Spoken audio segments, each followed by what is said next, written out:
Boa noite, Fábio. Apesar da derrota, foi um jogo com um volume de ataque muito grande do Atlético, né? Um volume ofensivo muito grande, principalmente no segundo tempo.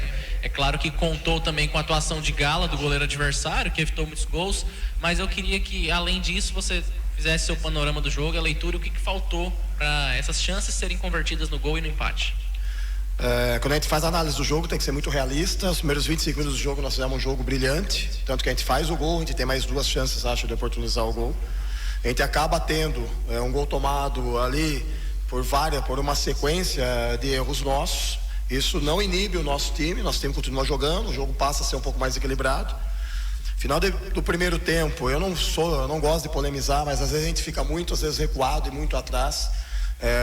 E eu faço sempre uma análise antes de qualquer comentário com a arbitragem, com tudo, e análise que foi feita, inclusive conversando com a arbitragem ali, tentando entender realmente o que aconteceu o lance. E eu vi o lance depois, no intervalo do jogo. É um lance que há uma falta por baixo, há uma falta em cima do nosso jogador. O jogador não vai cair à toa dentro da área.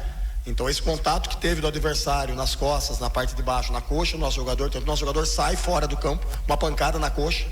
Isso é real, se você olhar a imagem, você vê o pé do jogador adversário tocando o nosso jogador, ele cai e automaticamente na queda a bola tá ali, ele caiu em cima da bola.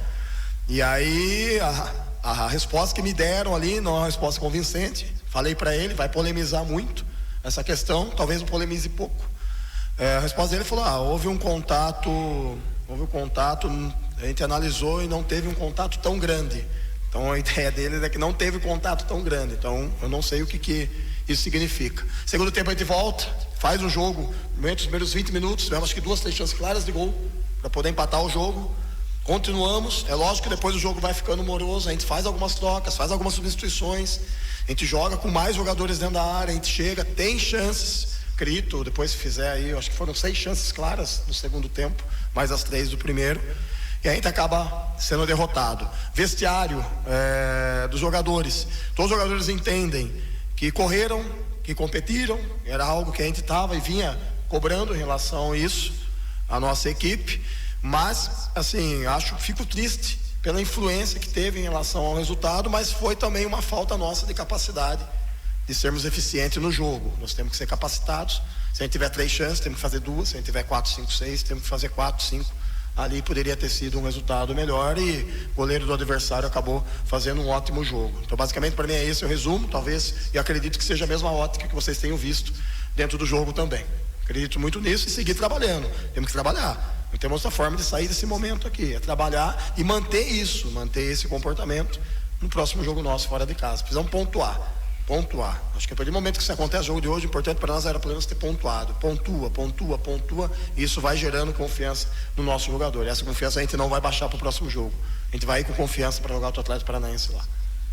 Ô Fábio, hoje você teve que fazer algumas mudanças no time, uma na lateral ali por conta que o Rai Ramos acabou sentindo, mas as outras mudanças, o Federico como titular no ataque, também o Maranhão como cabeça de área ali, o primeiro volante, o que levou você a tomar essas decisões, qual que era a sua estratégia nessas mudanças? Questão estrutural em relação ao adversário, a gente sentiu ali que a gente teria um encaixe individual do adversário, então deixamos um pouco mais solto o primeiro tempo Rodinei e Robert. O Robert fez uma oscilação ali dentro do jogo, a gente colocou o Cauã entrou bem no segundo tempo, conseguiu controlar mesmo aquele espaço. A gente precisava evoluir na combinação e evoluir na chegada no corredor esquerdo para aproveitar um pouco mais o 1-1 do Marcelinho. A gente colocou daí o Romão fez teoricamente um retorno e fez um bom jogo no segundo tempo. E aí depois as alterações elas foram os pontuais. Rodinei, a ideia inicial na realidade do Rodinei era baixar o Rodinei de 5. Rodinei fez um belo jogo, Rodinei correu, marcou, conversei com ele, Rodinei, vamos de 5, o cara, eu tô morto. Aí eu mantive o Maranhão, fiz uma outra estrutura, coloquei Alejo primeiramente com o Cauã ali por dentro, depois antes disso a entrada do Potter pelo corredor. Martini fez estrategicamente um bom jogo, poderia ter sido coroado com o gol, que ele teve uma chance clara ali no primeiro tempo também, acredito que tenha tido 1 ou 2 chances. E depois na parte final a gente faz uma troca, tira mais um homem de meio de campo, vai para os 10, 15 minutos finais para o abafo com 2 centroavantes jogando por dentro, para fazer o possível para poder buscar o gol. O Caio retornando também, o jogador que está retornando, né, de lesão, mas é essa ótica, a gente tem que ter manutenção em relação a esses comportamentos para que a gente faça um bom jogo. O resultado dói demais, dói pro torcedor, o torcedor veio, aplaudiu, vibrou o tempo inteiro conosco, Mas, cara, faz parte. Eu tô há 2 jogos, tô há exatamente 10, 12 dias.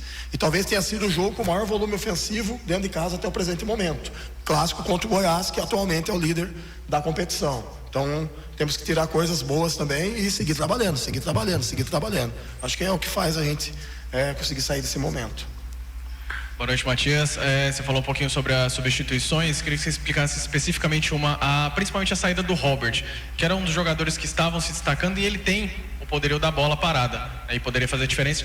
E o quanto que a saída do Vladimir logo antes da partida pode ter influenciado até mesmo no vestiário? É uma situação assim, não é uma situação comum, né? Você ter um goleiro no aquecimento sentindo algo. É óbvio que isso geralmente impacta isso, porque o Vladimir é uma ótima liderança, é um ótimo goleiro. O Lucas fez o jogo, não comprometeu. Fez um jogo seguro, sem comprometer, no lance dos 2 gols. Essa questão ali, principalmente com relação à saída do Robert, foi uma relação mais mesmo de aumentar a intensidade nossa de jogo e o volume nosso de ação. Robert é um jogador talentosíssimo, tem evoluído muito, tem sido um cara decisivo. Naquele momento precisava fazer uma alteração pelo corredor esquerdo para dar mais. Tanto que o Cauã entrou e a gente conseguiu ter mais volume ainda com o Romão também pelo corredor esquerdo. Então a alteração, ela não surte efeito. Por quê? Por causa do resultado. Se tivesse empatado ou ganho o jogo, nós estaríamos falando aqui que as alterações surtiram o efeito desejado dentro daquela ótica e do momento do jogo. Encerrada a coletiva do técnico Fábio Matias. Olha a hora, faltam 11.